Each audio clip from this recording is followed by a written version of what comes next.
right, excellent. So I think we are starting now. We have everything set, everything in place. Team, are you ready?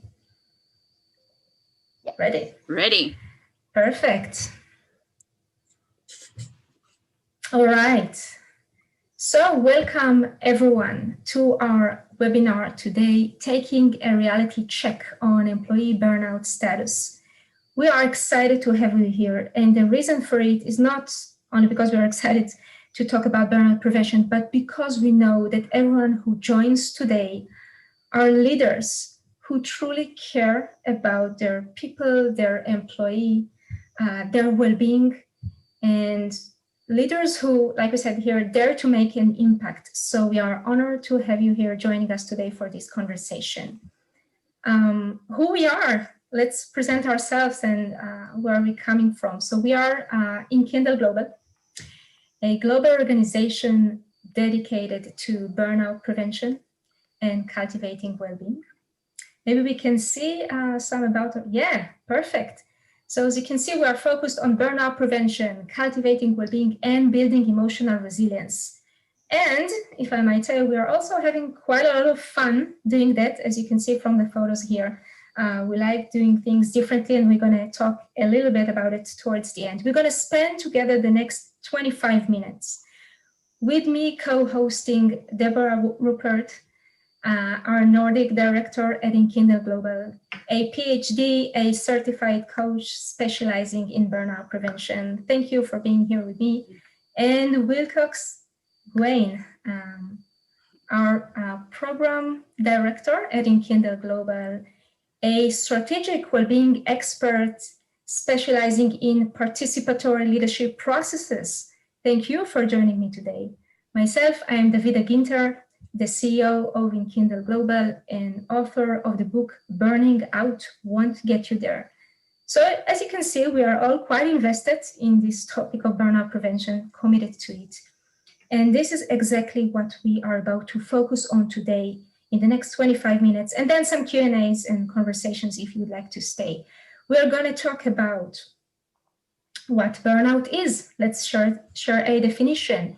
And from there, the real causes of employee burnout. Hint, workload, although within that list is not the main one, as one usually commonly think. And then from there, we're going to cover the costs, both the straightforward and the hidden costs for companies that their staff is burning out. We're going to share with you an evaluation tool, a stress check tool that you can actually take, use, implement. This is our gift to you. The value that we want to share with you today, and of course, the main part. So how do we prevent burnout, and how do we do it strategically, systemically, in a way that actually addresses the core issues? So this is our agenda for today, and we are ready to dive right in. Great, so we're going to start with the definition of burnout according to the World Health Organization. They describe it as a syndrome resulting from chronic workplace stress that has not been successfully managed. In May of 2019, they included it in the International Classification of Diseases as an occupational phenomenon, but it is not a medical condition. It is characterized by three things: energy depletion or exhaustion, mental distance or feelings of cynicism related to one's job, and reduced professional efficacy. So according to a 2019 Gallup study that asked, how often do you feel burned out at work? Only 4% answered never. 20% answered rarely. 48% answered sometimes. 21% answered very often. And 7% answered always. That means that nearly 8 out of 10 employees on the job experience burnout sometimes. But in another survey, they go on to in detail to describe employees who are experiencing burnout at work are 63% more likely to take a sick day. They are 23% more likely to visit the emergency room, 13% more likely to be less confident in their performance, and 2.3 times as likely to leave their current employer. And that is not good for any of us. However, we do know that workplace burnout is reduced to near zero among engaged, high well-being employees who also work in a culture that honors individual strengths. So let's look at what does cause burnout. So when it comes to the causes of burnout, there is this feeling that usually the weight is put on the individual, that the individual struggles to handle their stress and that the stress mainly comes from workload. However, the reality is that the causes of burnout are actually shared between the individual and the organization. Both carry a responsibility of what can generate and leads to staff burnout. And the causes are actually very diverse. Workload is one of them, but for example, a culture of overtime, being individual, societal, or within the company, may cause burnout. You may have staff that are ill-suited for the position. You may have staff that lack proper training to the position they are doing, can have a lack of stress management skills, unrealistic or misunderstood expectations, both from the employee, the management team, the managers, different levels of the scale. You can have interpersonal conflict that weigh down the energy, a feeling of being disenfranchised where you don't have control over the situation and don't feel heard. Misalignment of values, values of the employee, values of the organization, what they say they stand for and how they make it happen in reality. A lack of trust within the team or to the whole organization. A lack of support, and support can be technical or emotional. The feeling of not being safe to ask for help. And overall, it could be a lack of meaningful contribution. So as you can see, there are so many ways to have causes of burnout. And we actually experienced this interesting combination of different causes with one of our last clients, where they came in and asked us, we have very high stress levels in our company and we have a COVID problem. I mean, our staff is really stressed about COVID. And we said, okay, what we do first is to engage the employees and ask them, what's going on? What stresses you? And it actually turned out when we opened the conversation that what caused burnout was actually a combination of a lack of support, a misunderstanding of the expectations. There was a lack of stress management skills and a lack of trust. So as you can see, at the end of the day, COVID wasn't the problem. There were deeper holistic problems in the company that we addressed. So if there are so many causes, what are the costs of burnout? Yeah, absolutely. Let's talk about the cost for a minute, because this is really important to understand the effects of the problem on companies. And let me tell you, companies pay a lot of money directly and indirectly because of staff burnout. First and foremost, let's talk about absenteeism. So when we say absenteeism, it's the situation when an employee don't show up to work. And it has been found that in many cases, it is related to the emotional situation, to mental health, to emotional stress. But just look at the data. We have found many examples. We just gave one from Canada. Canadian companies lost yearly $16.6 billion due to workers' absentees. This is astonishing. And when you add to that sick leave, that's already the next one, but it's added up. The sick leave and illness day, time off from work, it adds up to higher costs. Now, moving on to the next point on our list is increased accidents and mistakes. When employees are stressed out, overwhelmed, and burnt out, they're obviously more likely to make professional mistakes, but also on-site accidents, which of course has a cost in health It could even cost people's lives. And from there, we want to talk about productivity. Now, I'm going to pause here for a minute on this very, very important point. Not just because we all love to talk about productivity and to measure it, but mainly because apparently this is one of the most costly items in burnout for companies. So what happens, this problem has a name, it's called presenteeism. And it refers to employees who actually do show up to work while they are emotionally or physically not well. So you have someone showing up to work. Maybe they were shying away from saying they feel sick. Maybe they're not even aware of the problem, but they show up to work, they underperform, productivity reduced significantly, and companies apparently lose tons of money. Just look at this data. Just one example from the United States, $150 billion yearly spent because staff was burning out and was not even necessarily aware of it. So I want us to pay close attention to that one.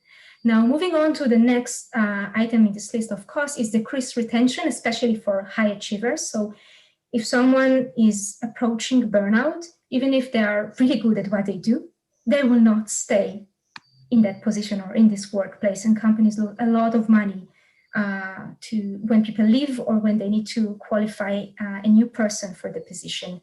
Next is, of course, the cost of development and training when we have problems. So instead of investing the money on time to prevent burnout, we reach to a point where we need to invest in emergency training because we have problems now that we need to fix, because we have employees who are burning out, staff that is, like we said, underperforming, not functioning well. And from there, naturally, let's talk about innovation. Now, what's the connection? When someone, anyone, a person, but obviously an employee, is at the verge of burnout, they are in a survival mode, and you can't harness your innovation capacity. You can't create, you can't think outside of the box when you're in a survival mode. And companies, when they're not innovative, they can't lead the market. This is obviously how it costs them a lot of money when staff is burning out in that, with that relates. Now, lastly, I want to touch upon decreased communication. Now, by itself, it doesn't have a financial cost. We can say that, of course, it has a cost on the relationship. But when the communication is broken, when we are lacking trust, there's time wasted on conflicts. So it costs companies the wasted time that we put on fixing those conflicts instead of doing our work. Let it sit for a minute. Just take a look at this overview of costs and see how it's well worth to invest in prevention of burnout rather than paying this high price. All right, moving on. It begs the question, of course, how can we tend to the real issues? We understand the problem now, right? So what can we do with it? How can we first evaluate the burnout status of our staff? So it's important to know what your current reality is. What is happening with your employees within your company? There's no way of knowing unless you ask them directly and do some kind of evaluation. So here at Enkindle Global, we encourage everyone to work. It's all right. We encourage everyone to work in a strategic way, right? And so here we offer you a free survey. And this is what we would like to have you start a conversation with your employees. This is not a data-driven survey. It is a way to get some insight into what the levels of stress is and the potential stressors are for your employees. And this will be available to you in an email shortly following. I think it actually comes tomorrow. But if you want to get at it right away and start evaluating as soon as possible, you can get it on our website at enkindleglobal.com. So the obvious question is, can burnout be avoided? Absolutely. Yes, it can. So let's look at then, how do we do that? How do we prevent burnout? So to talk about prevention of burnout, we think it's important to first address biggest misconception when it comes to burnout prevention. So as we said, burnout is caused by stress. And when we put stress as the big problem, it becomes that stress is bad, which means that to prevent burnout, we need to remove stress and all the stressors. So the direct conclusion that most companies often take is that in order to redress stress, we are going to offer our staff wellness practices. So that would mean stress management, a very nice chair, some vouchers to go to the gym, and even medical and psychological support. And all of those solutions are very valid. However, we might tend to take, this emergency, picking up whatever option of wellness may suit on the spot, but that will not address all the causes of burnout we mentioned before. Because what if burnout is caused by a combination of a lack of trust and interpersonal conflict and a culture of overtime? Suddenly, the yoga retreat may not solve all the problems that your company is facing. However, if we start to approach both the individual and their skills and working on the organizational culture so that we have a holistic approach of the causes and the understanding of where burnouts come from, then we can design solutions that are tailor-made to the situations at hand. And such a combination could be, for example, stress management techniques combined with proper support to the staff and adequate training and working on the culture to support feeling safe to ask for help. So how do we do this holistic approach? That is the question, isn't it? And the good news is that because it's holistic, well-being is contagious. And that means that we can positively influence from the system, within the system, on the system. So leaders affect the team and vice versa. And that's good news. And that means that if we're going to approach it holistically, we can also approach it strategically. So how do we do it? Let's say a few words about it. This is what we actually want to share with you today. We want to really show you our process. Whether you get our support or not, it doesn't matter. We really want to encourage you to do it strategically when you approach well-being and burnout prevention. So just as you have strategies for everything else in your business, and I know you do, right? You wouldn't treat your finance or your marketing or your customer base without a proper strategy in place. You can have a strategy for well-being, and it makes total sense to have a plan to treat your employee well-being, right? Just like you do everything else. How do you do it? This is exactly what we're going to share with you today now. We're going to give you an overview of this plan, and if you need our support, you know where to reach us. So you start by assessing the current reality. What do I mean by that? Don't just sit there and meditate on the problem. Engage your employees. Ask them. Seriously, take your employees. Ask them what's going on. What are the needs? What are the challenges? What are the stressors? So when I shared this just a few days ago, someone told me, oh, but it requires a high level of trust in the organization. And said, what if it's the other way around? What if when we ask them and engage them, it builds trust? So this is what we want to encourage you to do, to engage your employees in this question and assessment of the current reality of the needs, stressor, challenges. Now we're going to challenge you because we're going to ask you to put that aside for a few moments, because now you're going to envision an ideal situation in which well-being is fully incorporated in your work culture, in your organization, in your DNA of your company. So envision that. How does it look like? How does it feel like? Go bold, go wide. And now, when you have the vision, you know where you're going, you have a compass, right? And you have the current reality. All you need to do is to bridge that gap. I'm saying all you need to do, it's not that simple, but it's clear. At least it's clear, right? You need to put a strategic plan to bridge that gap. But now at least you know where you're going, where you're coming from. Now, the way we do it is that the strategic planning incorporates setting guidelines that we want to follow. Brainstorming, this is the fun part, when we brainstorm for actions and solutions, and the wilder, the better.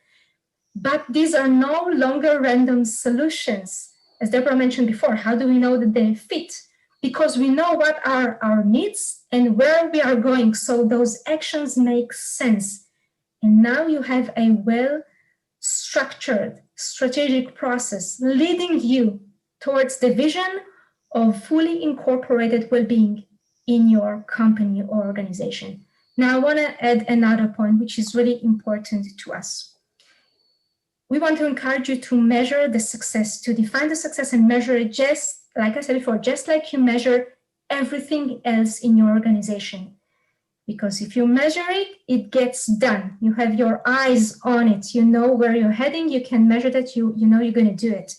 And we also want to encourage you, if we can challenge you just a bit, please don't be afraid to redefine success in a way that truly incorporates well-being for your company. We all have this definition of success, right? Productivity, key performance indicators, but what about well-being? It could be part of your definition of success. So we want to encourage you to take it and go bold and make well-being your priority in that sense. All right, what else can we share with you today that will help you and support you with well-being? Wilcox, what else do we have? We have a strategic plan, and we cannot emphasize enough how important it is that we start with the wisdom of the employees, because no strategic plan is one size fits all. To be able to make it work, we need to work systemically with everyone involved to make sure that the solutions fit perfectly. And that's what we do. We work in a systematic way to make that happen. And most importantly, that's in a co-creative fashion that doesn't rely on implementing initiatives or using blanket solutions. We really want to use a participatory practice methodology that evokes the wisdom from within and creates unique solutions for the company. Here you can see us, again, having a good time with working with Zoom, which has been new in this COVID world as it is, but like we're bringing both strategy and fun together. But what is so important with the participatory practice is that each voice is heard. And we create that solution and it impacts the company deeply. Because we start with questions, thought-provoking questions that dig deep below the surface, that brings us to an understanding of what's actually happening. And that is a process of going into an intersystems understanding. We'll do an analysis with the team so that we understand how the various systems are impacting each other. What is actually causing the stress? How do we make solutions to change that in the systems that are what's operating? Sticky notes, etc. Right? These are various interactive processes that we do with the team that will get them standing up, get them active, interactive, and then also deeply listening to themselves. And that will create a deep engagement, right? There is no other way of getting at it besides diving into the human beings to create that human process. And we do it together. We achieve much deeper solutions when it is done together, right? So that includes holistic thinking in everything that we do. The layers of a person, the layers of the team, the layers of the organization, and how the organization fits into the whole system that it operates in. We have personal investment. Because it's their solutions, they're invested because it's answering the questions that they want. And throughout this whole process, it's strategic. Every process that we work with at Enkindle Global has a purpose and a reason for it that leads us to change and radical change. And did I mention that it's fun? Because it is fun. It is. And the beautiful part is that we can see results. So it's not, of course, just fun. We can see results. Here's one example. We always ask tons of questions before and after. We ask one of our participants that were a management team training with us last summer. We asked them, are you able to adapt when change occurs? We basically wanted to test resilience, right? And prior to the training, many of them said a moderate amount, many said a lot, but very few said a great deal. Well, after the training, 6 weeks later, it has shifted so beautifully to see that way more people from the management team feel a great deal of ability to adapt when change occurs. And if to put it with words, we wanted to share one beautiful sentence that a team leader shared with us. It's in the next slide. So she felt very stressed before the training, but after that, she wrote to us, this experience helped me a great deal to look at situations from a broader perspective and practice business empathy. Her words, we were amazed by this term, business empathy, for my team and understand their stressors. And we got so excited to reading this because we felt that the effect has been rippled. She is a team leader bringing this, remember we said well-being is contagious. She brought that influence, that impact to her team. So it was really heartwarming. We want to invite you. We want to share an invitation with you to check, to explore how can we support your work. We have a full training that you can explore in our website, which is called, surprise, Strategic Wellbeing for Organizations. You can find it under Enkindle Global or Enkindle Global/Strategic Wellbeing for Organizations. Get on a call with us. Let's see how can we support you with part of the process or the full process. We are here for you. Here's how you can connect with us. You can email us at hi@enkindleglobal.com or join or check our website. We're on LinkedIn active. You can take a screenshot now if you want to find a way to connect with us. And mainly, finally, and this is the most important thing, we want to thank you. We want to thank you for prioritizing your employee well-being, hopefully your well-being as well in that process. We are the change that we want to see in the world. Thank you for joining us. We actually finished the formal part, the knowledge part, but we do want to stay around and collect questions and comments and or thoughts, everything you want to share with us on the chat. So we are here for you. Thank you also, team, for co-hosting with me. Let's look at your questions now.